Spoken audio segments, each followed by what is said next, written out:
Hey everyone. So I've been trying to record this first episode of this series about Laura, but I keep having little breakdowns and having to stop it. So I figured I'd take the dogs for a walk and start off with how we met.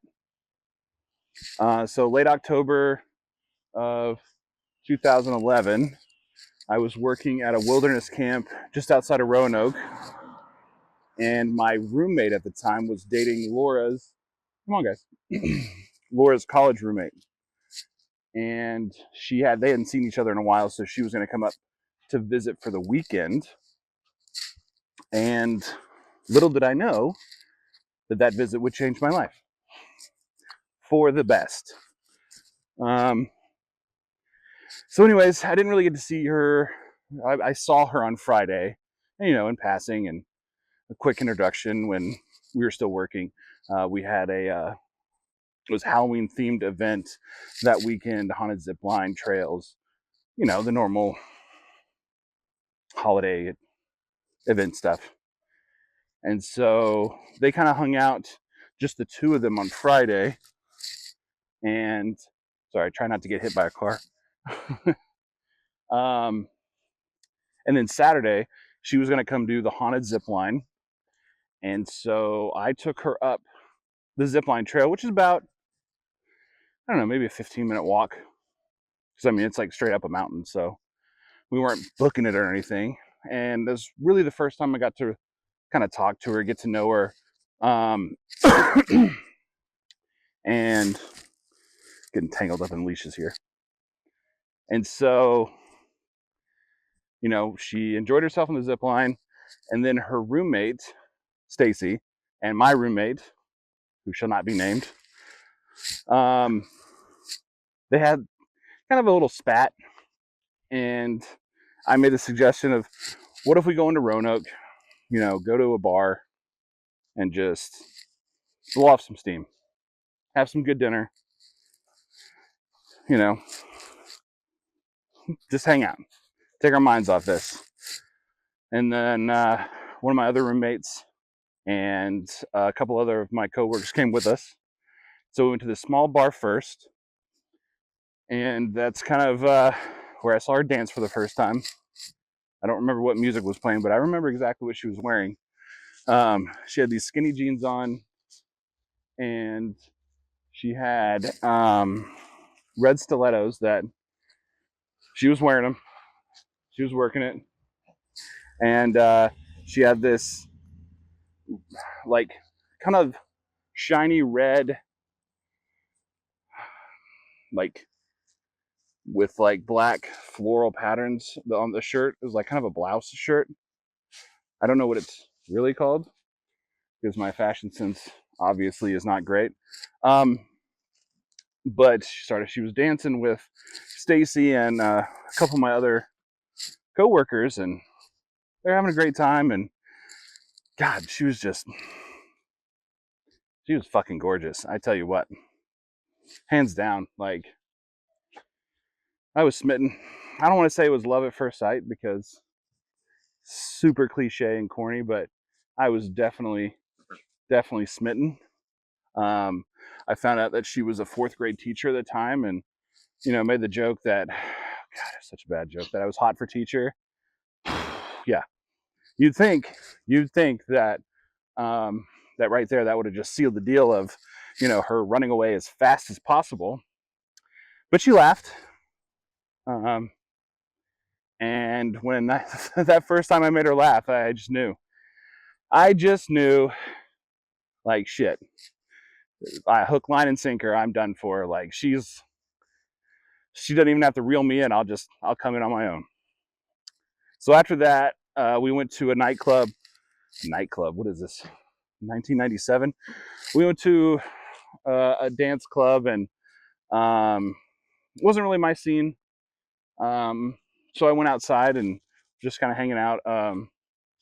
And then I guess it wasn't her scene either, because she also came outside.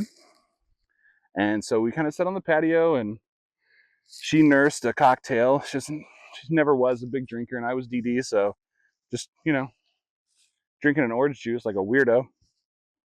And we just talked more. And kind of talked about like our hopes and dreams. My hopes and dreams were at the time, my hopes and dreams were just, travel the world and try to be a good person. After that, it was probably about 1:32 a.m. And I mean, what else do you do in your early 20s at 1:32 a.m. after a night of dancing? You go to Waffle House. And so we went to Waffle House, and we both ordered chocolate chip and peanut butter waffles because we're amazing. And I don't know, it just, something just clicked. Again, like, it sounds cliche and corny, but I mean, I guess it's cliche for a reason. It just clicked right there. And we were sitting side by side in the booth, and at some point I noticed that our knees were touching. And I tell you what, it's all I could think about for the rest of the time at Waffle House. Not sure what anybody else talked about, but all I could think about was her knee was touching my knee. And I felt like I was 12 years old with my first crush. And so we were driving home, and it's about like a 25-30 minute drive. We lived up in the mountains, the Blue Ridge Mountains.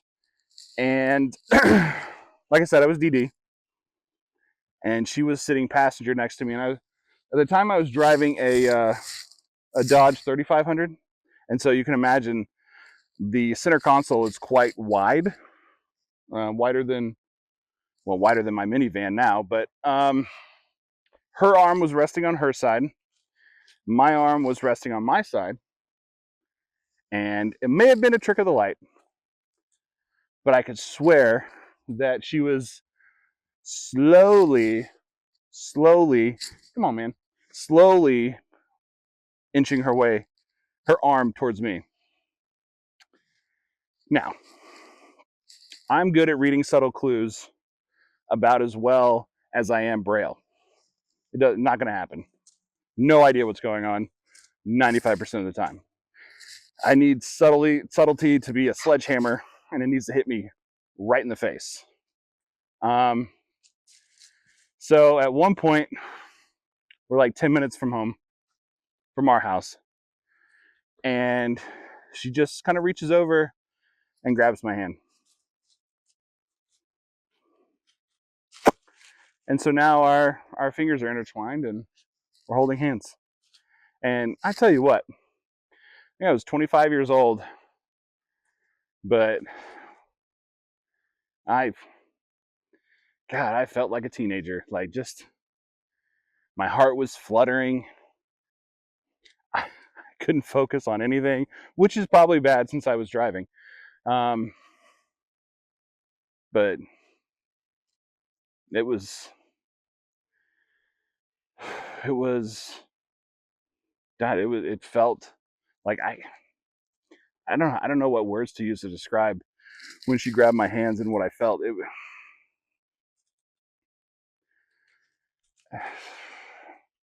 Again, cliche, it felt like a spark. These dogs eating grass, not even listening to the story. They've heard it. So we get to the house, and Stacy and my roommate, they've reconciled, so she goes up to his room, and everybody goes to their rooms. And she was just like, well, I guess I'll just sleep on the couch. And again, subtle hints, not my strong suit, but I swear to God, she was hinting at, like,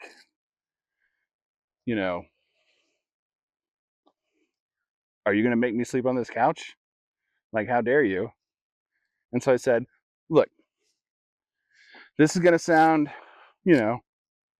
super trashy, but you can stay in my room. And she was like, it does sound trashy, but I'd rather sleep on a bed than on this couch. I said, all right, I'll sleep on the couch. She says, well, it's a new house and I don't want to be alone. And I was like, Okay. Okay. Yeah. Knight in shining armor right here. Protect you from all the monsters up in the Blue Ridge Mountains. Now, I will say, I did say, okay, I won't try any funny stuff. And she said, okay, no funny stuff. And it remained a PG night. Okay. We stayed up the entire night just talking. Just talking. Might have been a little kissing. But mostly talking. We just laid on the bed and just talked like we'd known each other for all our lives. It just felt so natural.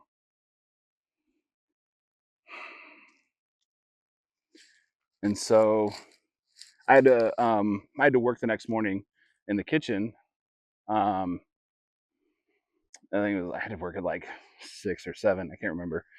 Anyways, so when I had to leave, she was like, "All right, I'm gonna take a nap, and then I'll come up for breakfast or lunch or something. Whenever Stacy wakes up." And so that whole morning was a blur. Like all I could think about was just her smile and her eyes lighting up. I oof. I was like, oh great, I'm already falling hard. Falling so hard. Again, more cliches. So I have no idea what was going on at work. Couldn't focus, couldn't think.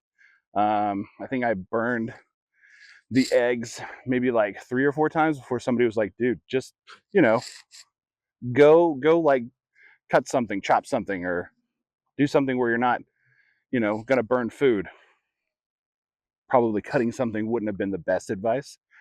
If I can't concentrate on the food, am I gonna concentrate on a knife? I ended up just like cleaning the floor and cleaning the bathrooms, and then she showed up at work.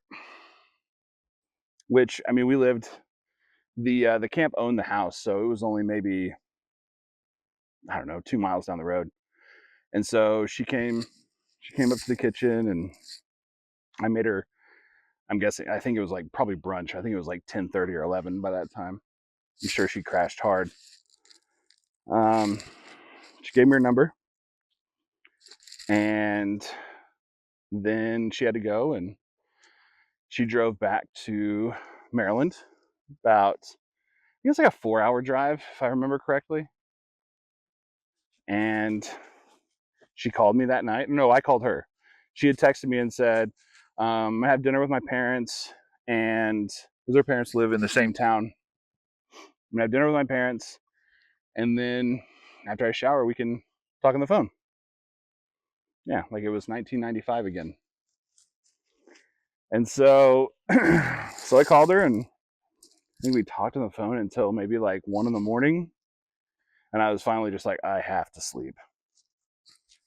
And, Sunday night, so she had to teach the next day.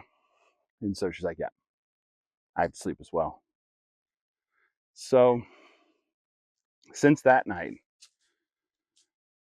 we either talked on the phone, texted, spoke face to face, video chatted, which at the time I think was Skype, every single day until she passed on March 17th, which is a little over 13 years.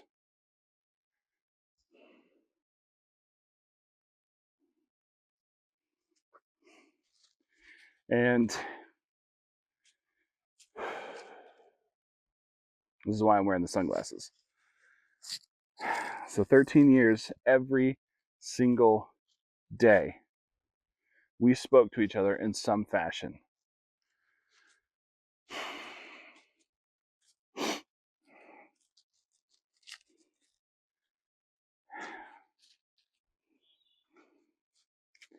I remember most of that night like it was yesterday, but it also seems like it was 1,000 years ago.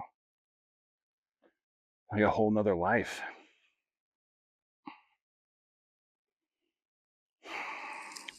So So that is, I'll end it here because this is already 15 minutes long. That'll be part 1, just how we met. I'm not sure what part 2 is going to be, but God, I wish I could just ride in the car and hold her hand again. Just what I wouldn't give to just feel her hands and fingers intertwined in mine. Just to sit and talk with her all night. Okay. Well, thank you for listening. I know this is a long one. I appreciate all of you. I hope you have a wonderful day.